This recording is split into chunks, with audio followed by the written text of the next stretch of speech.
네, 윤석열 대통령이 비상계엄을 선포했습니다. 종북 반국가 세력을 척결하고 자유헌정 질서를 지키기 위해서라고 했는데요.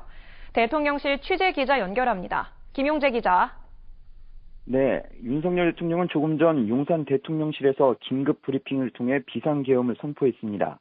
그러면서 빠른 시간 내에 반국가 세력을 척결하고 국가를 정상화시키겠다고 강조했습니다. 특히 반국가 세력을 향해선 폐악질을 일삼은 망국의 원흉이라고 강도 높게 비판했습니다. 윤 대통령의 계엄 선포 발언 잠시 들어보시죠. 종북 반국가 세력들을 일거에 척결하고 자유헌정 질서를 지키기 위해 비상계엄을 선포합니다. 윤 대통령은 비상계엄 선포에 앞서 국회가 이번 정부 출범 이후 22건의 정부 관료 탄핵 소추를 발의했다고 지적했습니다. 또 지난 6월 22대 국회 출범 이후 10명째 탄핵을 추진 중에 있다고 짚었습니다. 특히 국가 예산 처리도 문제로 꼽았는데 마약 범죄 단속, 민생 치안 유지를 위한 모든 주요 예산을 전액 삭감해 국가 본질 기능을 훼손했다고 비판했습니다. 윤 대통령은 더불어민주당을 직접 언급했습니다. 민주당이 내년도 예산에서 재해대책 예비비 1조 원, 아이돌봄 지원수당 384억 원, 청년 일자리, 심해가스전 개발 사업 등 4조 1천억 원을 삭감했다는 겁니다. 민주당의 입법 독재는 예산 탄핵까지도 서슴지 않았습니다. 내란을 획책하는 명백한 반국가 행위입니다. 윤 대통령은 비상계엄을 통해 망국의 나락으로 떨어지고 있는 자유 대한민국을 재건하고 지켜내겠다고 밝혔습니다. 반국가 세력의 준동으로부터 국민의 자유와 안전을 보장하고 미래 세대에게 제대로 된 나라를 물려주기 위한 불가피한 조치라는 설명입니다. 국민들에겐 다소의 불편이 있을 것이라면서도 대한민국의 영속성을 위해 부득이한 것이라고 호소했습니다. 긴박했던 서울의 밤이 지나갔습니다. 45년 만에 선포된 비상계엄은 6시간 만에 해제됐습니다. 비상계엄의 선포부터 해제까지 역사에 남을 기록을 정리했습니다. 권현 기자입니다. 12월 3일 오후 10시 27분 윤석열 대통령이 용산 대통령실 생중계 카메라 앞에 섰습니다. 야당의 정부 관료 탄핵 소추와 예산 감액을 언급한 뒤 비상계엄을 선포합니다. 파렴치한 종북 반국가 세력들을 일거에 척결하고 자유헌정 질서를 지키기 위해 비상계엄을 선포합니다. 비상계엄은 박정희 대통령이 서거한 1979년 12.6 사건 이후 처음입니다. 육군 참모총장을 사령관으로 계엄사령부가 설치됐습니다. 오후 11시부로 포고령 1호가 발표됐습니다. 정치활동과 집회행위가 금지됐고 의료인에겐 현장 복귀 명령이 내려졌습니다. 계엄을 막을 수 있는 국회엔 무장한 군인들이 투입됐습니다. 우원식 국회의장은 긴급 기자회견문을 통해 의원들을 소집했습니다. 12월 4일 오전 0시 48분 국회 본회의가 시작됐습니다. 비상계엄 선포 2시간 30여 분 만인 1시 1분 재석 의원 모두가 찬성해 해제 요구 결의안이 통과됐습니다. 재석 190인 중 찬성 190인으로서 비상계엄 해제 요구 결의안은 가결되었음을 선포합니다. 4시 27분 윤 대통령이 다시 카메라 앞에 섰습니다. 계엄 사무에 투입된 군을 철수시켰습니다. 바로 국무회의를 통해 국회의 요구를 수용하여 계엄을 해제할 것입니다. 합동참모본부는 오전 4시 22분부로 투입된 병력을 복귀시켰다고 밝혔습니다. 4시 30분 국무회의에서 해제안이 의결되면서 45년 만의 비상계엄은 6시간 만에 끝났습니다. 시민사회에서도 비상계엄 후폭풍이 만만치 않습니다. 윤석열 정권 퇴진을 요구하는 거리 위 투쟁 규모가 더 커지고 있습니다. 이상호 기자입니다. 민주주의는 사라졌고 시민들은 공포를 느껴야 했던 지난밤 6시간. 국회가 폐쇄됐다는 소식에 시민사회 단체 성명이 쏟아졌습니다. 이번 계엄 선포는 요건에 해당하지 않는 반헌법적인 조치인 만큼 대통령이 당장 철회를 결정해야 한다는 내용이 줄을 이뤘습니다. 비상계엄은 철회됐지만 각계각층 시민단체들은 멈추지 않고 거리로 나서 윤석열 정권이 퇴진할 때까지 무기한 투쟁에 나설 것을 결의했습니다. 대통령이 자리에서 물러나는 것은 물론이고 어떻게 비상계엄이 진행됐고 무엇을 목적으로 하는지 전부 밝혀야 한다고 강조했습니다. 이것은 끝나지 않은 친위 쿠데타입니다. 대법원을 어떻게 접수하려고 했고 경찰을 어떻게 접수하려고 했는지를 낱낱이 밝혀야 합니다.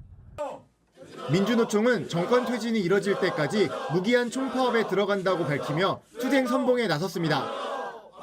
각 가맹 조직들은 오후 긴급회의를 열고 총파업 조직에 들어갔습니다. 내일과 모레 파업을 앞두고 막판 교섭을 이어가던 철도, 지하철 노조도 단체 행동에 나서는 것으로 가닥을 잡고 있습니다. 민주노총은 윤석열 정권 퇴진 시까지 무기한 전면 총파업에 돌입합니다. 생산을 멈춰 윤석열 정권의 폭주를 막을 것입니다. 당장 오늘 저녁부터 서울뿐만 아니라 광주와 대구 등 지역 곳곳에서 정권 퇴진 총괄기대회가 진행되고 있습니다. 토요일에 열리는 3차 퇴진 총괄기에는 이전보다 많은 인원이 모일 것으로 예상돼 8년 전 촛불 집회가 재현될 수 있다는 전망도 나옵니다. 12.3 비상계엄과 관련해 대통령실에 대한 강제 수사가 시작됐습니다. 압수수색 영장에는 윤석열 대통령이 내란 혐의 피의자로 적시됐는데요. 다만 내부 진입을 두고 합의가 이루어지지 않아 실제 집행까지는 이루어지지 못했습니다. 첫 소식 이상호 기자입니다. 국가수사본부 비상계엄 특별수사단은 오전 11시 35분 대통령실에 대한 압수수색에 나섰습니다. 비상계엄 당시 국회를 봉쇄한 주체인 경찰청과 서울경찰청, 국회경비대도 압수수색 대상에 포함됐습니다. 비상계엄 사태 이후 대통령실에 대한 첫 강제수사로 특수단 인원 60여 명을 투입했습니다. 영장엔 윤석열 대통령을 내란과 군형법상 반란 혐의 피의자로 적시했습니다. 경찰청 등에 대한 압수수색은 착수 후 곧바로 이뤄졌지만 대통령실은 경호처와 협의가 이뤄지지 않아 6시간 가까이 대치가 이어졌습니다.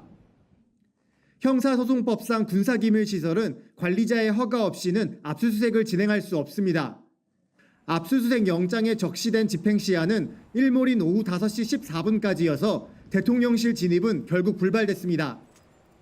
다만 특수단은 자료 임의 제출 방식을 두고 경호처와 계속 논의하고 있습니다.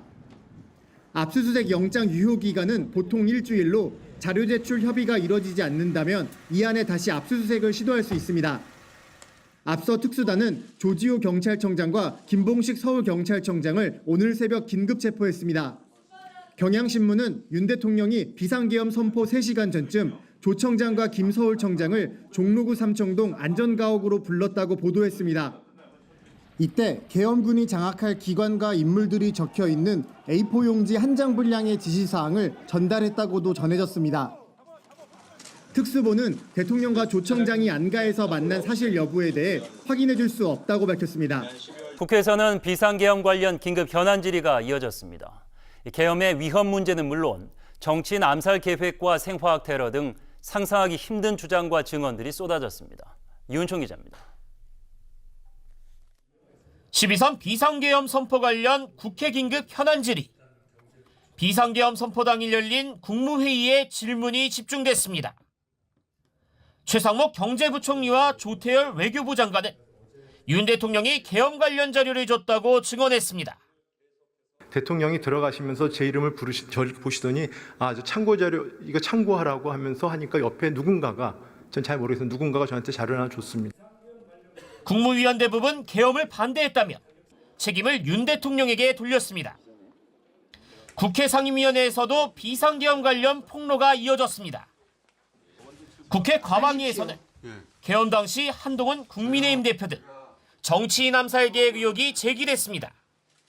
계엄군 체포 대상 명단에 올랐던 방송인 김어준 씨는 관련 제보를 받았다며 입을 열었습니다. 체포되어 이송되는 한동훈을 사살한다. 조국, 양정철, 김어준 체포되어 호송되는 부대를 습격하여 구출하는 신용을 하다 도주한다. 특정 장소에 북한 군복을 매립한다. 생화학 테러를 계획했다는 제보도 받았다고 말했습니다. 여당이 불참한 가운데 열린 국회 행안위에서는 비상계엄의 위헌성이 제기됐습니다. 계엄 선포 국무회의 회록이 있습니까? 저희가 회의의 그 실체와 형식과 절차를 확인하지는 못했습니다. 회의록이 있습니까? 회의록은 없습니다. 계엄의 절차적 위헌과 함께 조지호 경찰청장이 당초 증언과 달리 미리 계엄을 인지했다는 의혹도 거론됐습니다. 계엄 선포 2시간 전 조 청장이 윤 대통령을 만난 이후 국회 출입을 전면 통제했다는 겁니다. 계엄을 둘러싼 충격적인 폭로가 내일 두 번째 본회의에 오른 윤 대통령 탄핵소추안 표결에도 영향을 미칠 것으로 보입니다. 탄핵안이 가결됐습니다. 이에 따라 헌법재판소는 곧바로 탄핵 절차에 들어갑니다. 최장 180일 동안 심리할 수 있는데 현재 헌법재판관 3자리가 비어 있어 심리가 지연될 수 있다는 우려도 나옵니다. 정진호 기자입니다. 현재는 본격적인 탄핵 심판 절차에 돌입합니다.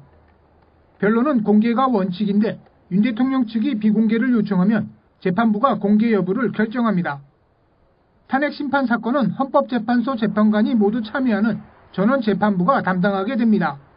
전체 9명의 헌법재판관 중 6명 이상이 찬성하면 대통령에게 파면 선고를 내릴 수 있습니다. 다만 현재 국회 몫의 헌법재판관 3명이 공석인 상태입니다. 더불어민주당은 탄핵 전국 등을 고려해 오는 30일까지는 3명의 헌법재판관 후보를 통과시킬 계획입니다. 이후 이들에 대한 임명 절차는 탄핵된 윤 대통령 대신 대통령 권한대행이 행사할 수 있습니다. 만일 권한대행이 임명을 거부하거나 지체할 경우 6인 체제로 심리할 가능성도 제기됩니다. 이럴 경우 사안의 중대성과 한 명만 반대해도 기각되는 만큼 우려하는 목소리가 큽니다. 일반 논으로 헌법재판소법 23조 1항에 대한 효력 정지의 가처분 결정에 따라 최소한 변론을 할 수 있다고 생각합니다. 현재는 탄핵심판 사건 접수 180일 내에 선고를 해야 합니다. 앞서 노무현 전 대통령은 64일 만에 기각, 박근혜 전 대통령은 91일 만에 인용 선고를 내린 바 있습니다. 헌재가 탄핵을 기각하면 윤 대통령은 업무에 복귀하지만 인용되면 즉시 파면됩니다. 차기 대통령 선거는 60일 이내 치러지게 되는데 이르면 내년 상반기에 대선을 치를 수도 있다는 전망이 나옵니다. 헌정사상 첫 현직 대통령 체포에 걸린 시간은 43일입니다. 그동안 국민들은 한남동발 뉴스에 신경을 곤두세우며 답답한 나날들을 보내야 했는데요. 비상계엄에서부터 체포에 이르기까지의 과정을 최한성 기자가 정리했습니다.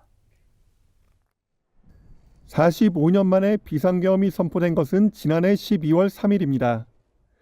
우리 국민의 자유와 행복을 약탈하고 있는 파렴치한 종북 반국가 세력들을 일거에 척결하고 자유 헌정 질서를 지키기 위해 검찰은 닷새 뒤인 12월 8일 윤 대통령을 내란 혐의 피의자로 입건했습니다. 위헌 위법한 비상계엄을 선포하고 해제 의결을 막기 위해 무장한 계엄군을 국회에 투입하는 등 혐의가 적용됐습니다. 윤 대통령은 검찰의 출석 요구에 연달아 불응했고 검찰과 경찰로부터 사건을 이첩받은 고위공직자 범죄수사처의 출석 요구에도 3차례나 응하지 않았습니다. 결국 공수처는 지난달 31일 서울 서부지법에서 윤 대통령에 대한 체포 수색영장을 발부받았습니다. 공조수사본부 차원에서 협의를 하고 있고 지금 기한 내에 저희들 집행할 것입니다. 공수처는 지난 3일 체포영장 집행 시도에 나섰지만 경호처 직원들이 팔짱을 끼고 막는 등 격렬히 저항하자 5시간 30분 만에 빈손으로 돌아섰습니다. 지난 7일 체포영장을 재발부받은 공수처는 실패를 거듭하지 않기 위해 경찰과 시나리오별 체포작전을 논의했습니다. 특히 체포 경험이 많은 형사 약 1000명을 파견받으며 최대 2박 3일의 장기전에도 대비했습니다.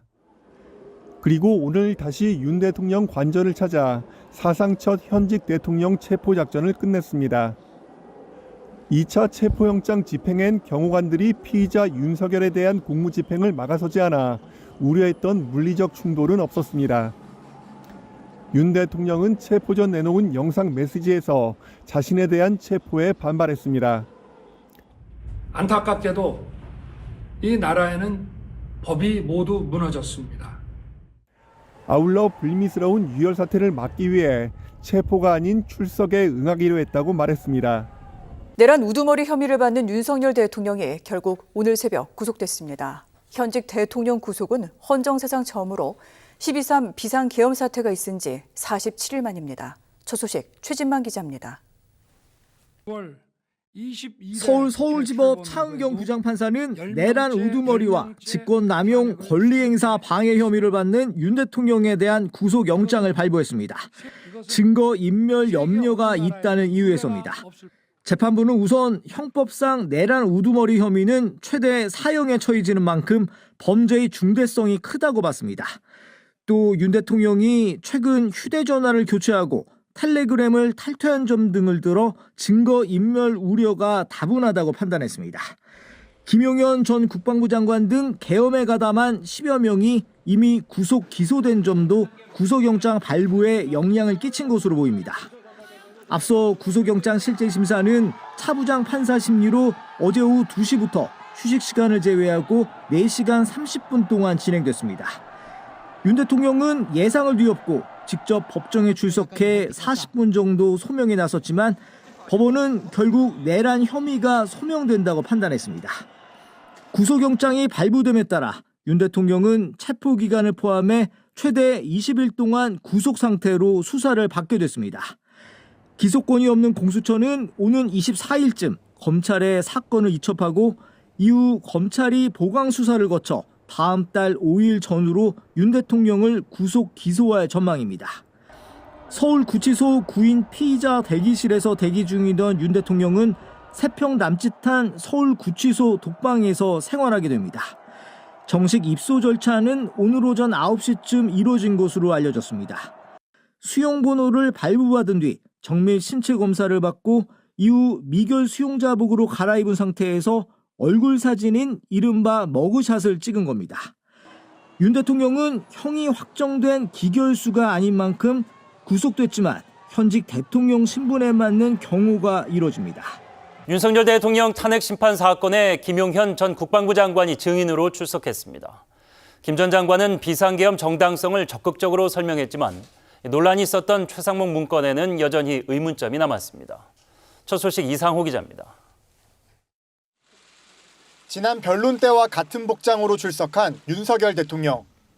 굳은 표정은 비상계엄을 함께 준비했던 김용현 전 국방부 장관이 등장했을 때도 마찬가지였습니다. 선서와 함께 증언을 시작한 김 전 장관은 비상계엄의 정당성과 적법성을 강조했습니다. 국무회의는 5분간 열렸지만 먼저 온 위원들을 시작으로 안건 취지가 담긴 계엄 선포문 심의가 1시간 반가량 이뤄졌다고 주장했습니다. 국회의 독재를 제지하고 경고할 방법이 비상계엄뿐이었다며 윤 대통령이 최소한의 병력만 투입할 것을 지시했다고 설명했습니다.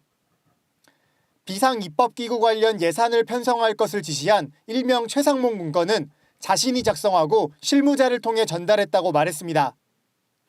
부처별 협조 사항이 담긴 문건을 국무총리와 외교부, 행정안전부 장관 등 6, 7명에게 전달했고 모두 본인이 주도했다고 밝혔습니다. 김 전 장관은 해당 내용을 반박하기 위한 국회 측 신문을 거부했지만 윤 대통령 측 부탁에 10분 만에 입장을 바꾸고 증언에 나섰습니다. 김 전 장관은 국무회의가 끝나고 이동하면서 최상목 장관에게도 문건을 전달해야 하는 것이 생각나 복도에 있는 실무자에게 부탁했다고 진술했습니다. 하지만 실무자가 누구인지 제대로 설명하지 못했고 부탁 후에는 국방부에만 있어서 전달 과정을 알 수가 없는 상태였습니다. 최 전 장관은 윤 대통령이 비상계엄을 선포하고 돌아와 문건을 전달했다고 설명해왔습니다. 계엄을 발표하시고 들어오셔서 이제 들어가셨습니다. 들어가시다 갑자기 저한테 참고하라고 종이를 접은 종이를 주셨습니다. 김 전 장관은 대통령 지시도 아닌데 주무장관이라고 다른 장관에 지시할 권한이 있냐는 질문에 아니다라면서도 제대로 된 설명은 없었습니다. 법원의 구속 취소로 석방된 윤석열 대통령은 외부 활동을 자제하며 헌법재판소의 탄핵 심판 결과를 지켜볼 것으로 보이는데요. 헌법재판소는 이르면 오는 14일 탄핵 심판 결론을 내릴 것으로 예상되고 있습니다. 유승열 기자가 보도합니다. 구금된 지 52일 만에 석방돼 한남동 관저로 돌아온 윤석열 대통령. 윤 대통령은 어제 저녁 정진석 비서실장 등과 식사를 함께하며 국가와 국민을 위해 대통령실이 흔들림 없이 국정의 중심을 잘 잡아달라고 당부했습니다. 윤 대통령은 몸을 추스리며 이르면 이번 주 나올 헌법재판소 탄핵 심판 결과를 지켜볼 것으로 보입니다. 구속 취소로 외부 활동에 대한 제약은 사라졌지만 헌법재판소 결정 전까지 관저에 머물며 대통령실과 국민의힘 관계자, 변호인단 정도로 접촉면을 줄일 것으로 보입니다. 대통령실 관계자는 윤 대통령의 외부 활동은 자제될 것으로 보이며 메시지를 내더라도 매우 절제된 수준일 것이라고 밝혔습니다. 지난달 25일 윤 대통령 탄핵 심판 변론을 종결하고 평일을 열며 사건 검토에 들어간 헌법재판소. 피청구인께서는 최종 의견을 진술해 주시기 바랍니다. 이 모든 과정이 새로운 대한민국으로 도약하는 디딤돌이 될 수 있도록 최선을 다하겠습니다. 법조계에선 과거 2건의 대통령 탄핵 심판 사례를 감안해 오는 14일 선고 가능성을 높게 점치고 있습니다. 윤 대통령 측에서 많은 쟁점들을 다투고 있고 마은혁 헌법재판관 후보자 임명 등 변수가 있어 선고가 1, 2주 늦어질 수 있다는 관측도 나옵니다. 헌법재판소가 탄핵 심판을 선고하면 효력은 즉시 발생합니다. 탄핵 소추를 인용할 경우 윤 대통령은 파면되고 기각할 경우 대통령 직무에 복귀하게 됩니다. 법원이 윤석열 대통령의 구속 취소 청구를 받아들인 뒤 만 하루 만에 검찰이 석방 지휘를 결정했는데요. 서울 도심 곳곳에서는 탄핵 찬반을 넘어 석방을 촉구하거나 반대하는 집회가 동시에 열렸습니다. 조유송 기자입니다. 광화문광장이 태극기와 성조기로 가득합니다. 전광훈 사랑제일교회 목사가 이끄는 탄핵 반대 집회입니다. 윤석열 대통령에 대한 법원의 구속 취소 결정에 이어 검찰이 석방 지휘를 하자 환호성이 이어졌습니다. 이어 석방은 당연한 결과라고 주장했습니다. 윤 대통령 구속은 불법이었다며 탄핵은 곧 기각될 거라고 목소리를 높였습니다.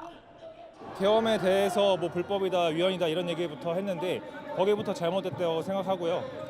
가진 공작과 어떤 음해를 시도했다고 생각하고 있기 때문에 윤석열 대통령이 가장 큰 피해자라고 생각하고 있습니다. 광장 맞은편은 파랗게 물들었습니다. 촛불 문화제를 연 시민단체의 탄핵 찬성 집회입니다. 검찰의 윤 대통령 석방 지휘 결정이 발표되자 곳곳에선 탄식이 쏟아졌습니다. 석방은 있을 수 없는 일이라며 헌재의 빠른 탄핵 심판 판결을 촉구했습니다. 윤 대통령 파면에 이은 조기 대선을 통해 사회가 안정을 되찾아야 한다는 겁니다. 검찰이 항고를 포기했다는 소식을 듣고 정말 마음이 무너지는 것 같았습니다. 윤석열 씨는 명백하게 헌법을 위반하면서 국회를 병력을 이끌고 침탈했습니다. 윤 대통령 석방이 결정된 뒤 맞는 첫 주말. 다음 주부터는 윤 대통령 탄핵 심판이 본격화할 걸로 보여 탄핵 찬반 집회는 더욱 치열해질 전망입니다. 헌법재판소가 윤석열 대통령 탄핵 심판 선고를 오는 금요일 오전 11시에 진행하기로 했습니다. 이 변론 종결 38일 만으로 선고 과정은 방송으로 생중계됩니다. 첫 소식 이상호 기자입니다. 지난해 12월 3일 비상계엄을 선포한 윤석열 대통령 파면 또는 직무복귀 여부가 오는 4일 결정됩니다. 헌법재판소는 이번 주 금요일 오전 11시 대심 판정에서 윤 대통령 탄핵 심판 선고를 진행한다고 발표했습니다. 2월 25일 마지막 변론을 끝으로 38일 만에 선고가 이뤄지는 겁니다. 노무현 전 대통령 14일, 박근혜 전 대통령 11일에 비교하면 결론에 도달하는데 3배 이상 걸렸습니다. 재판관들은 어제 오전 평일을 끝낸 것으로 알려졌습니다. 인용 또는 기각, 각하 등 판결은 보안 유지를 위해 빨라도 선고 하루 전인 3일 오후에 최종 결정할 것으로 보입니다. 결론이 도출되면 미리 준비된 각 결과별 결정문을 바탕으로 최종 문구를 점검하고 내용을 확정하게 됩니다. 그동안 이뤄진 11차례 변론에서 양측은 12.3 비상계엄 과정에서 헌법과 법률 위반이 있었는지를 두고 치열하게 다퉜습니다. 헌법재판관 8명 가운데 6명 이상이 탄핵소추안에 찬성하면 파면이 결정되지만 1명이라도 부족하면 기각이 결정되고 윤 대통령은 곧바로 직무에 복귀합니다. 헌재는 국민적 관심을 고려해 방송사 생중계와 일반인 방청을 허용하기로 했습니다. 윤 대통령은 3차 변론부터 심판정에 직접 출석했지만 선고에 참여할지는 아직 확정하지 못한 것으로 알려졌습니다. 헌법재판소 재판관들이 111일간의 재판 끝에 8대0 전원 일치로 윤석열 대통령의 파면을 선고했습니다. 윤 대통령은 즉시 직위를 잃었고 대한민국 역사상 탄핵으로 물러난 두 번째 대통령이 됐습니다. 현장에 나가 있는 취재기자 연결합니다. 조유송 기자. 네, 헌법재판소에 나와 있습니다. 네, 지금까지의 상황 요약을 좀 해주시죠. 네, 오늘 오전 11시 22분 문영배 헌법재판소장 권한대행은 대통령 윤석열을 파면한다는 주문을 낭독했습니다. 재판관 8명 전원 일치로 파면 결정을 내린 겁니다. 헌재는 윤 전 대통령이 헌법과 법률을 중대하게 위반했다고 판단했습니다. 군경을 동원해 국회를 비롯한 헌법기관을 훼손하고 국민 기본권을 침해해 헌법수호 의무를 저버렸다고 질타했습니다. 파면으로 얻는 헌법수호 이익이 파면에 따른 국가적 손실을 압도할 정도로 크다는 점도 강조했습니다. 특히 군이 시민과 대치하게 만들어 군 통수권자 의무를 심각하게 위반했다고 비판했습니다. 비상계엄 포고령은 대의민주주의 권력분립 원칙을 위반했고 국민을 충격에 빠뜨렸다는 겁니다. 헌재는 또 국회를 배제 대상으로 삼아 민주정치 전제를 허물었다고 봤습니다. 법조인 체포 의혹도 사실로 인정해 명백한 사법권 침해라고 판단했습니다. 영장 없이 이뤄진 선거관리위원회 압수수색은 선관위 독립성 침해라고 밝혔습니다. 이번 결정으로 윤 전 대통령은 즉시 직위를 잃었고 헌법에 따라 한덕수 국무총리가 계속 대통령 권한대행을 맡게 됩니다. 공직선거법에 따라 60일 이내에 대통령 선거도 치러집니다. 이로써 윤 전 대통령은 지난 2017년 박근혜 전 대통령 이후 대한민국 역사상 두 번째로 탄핵당한 대통령이 됐습니다. 12.3 비상계엄 선언부터 윤석열 대통령 파면까지 걸린 시간은 123일입니다. 넉 달 동안 일어난 초유의 일들을 되짚어봤습니다. 차윤경 기자입니다. 지난해 겨울 모두를 잠 못 들게 했던 한밤중의 대국민 담화와 포고령 1호. 파렴치한 종북 반국가 세력들을 일거에 척결하고 자유 헌정 질서를 지키기 위해 비상계엄을 선포합니다. 군 헬기가 국회 안에 들어왔고 무장한 계엄군은 창문을 깨 국회 본청 진입을 시도했습니다. 동시에 중앙선거관리위원회에도 들이닥쳤습니다. 국회는 2시간 30분 만에 비상계엄 해제 요구 결의안을 의결했습니다. 비상계엄 해제 요구 결의안은 가결되었음을 선포합니다. 응원봉과 태극기를 각각 든 시민들은 거리로 나섰고 두 번째 시도 끝에 윤석열 전 대통령의 직무가 정지됐습니다. 가결되었음을 선포합니다. 탄핵 심판과 형사재판은 동시에 진행됐습니다. 1차 체포영장 집행은 경호처의 저항에 막혀 무산됐고 2차 집행에 나선 지 6시간 만에 윤 전 대통령은 현직 대통령 중 처음으로 체포됐습니다. 구속영장도 발부되자 일부 지지자들은 사상 초유의 서부지법 폭동 사태를 일으켰습니다. 판사 어디 갔어?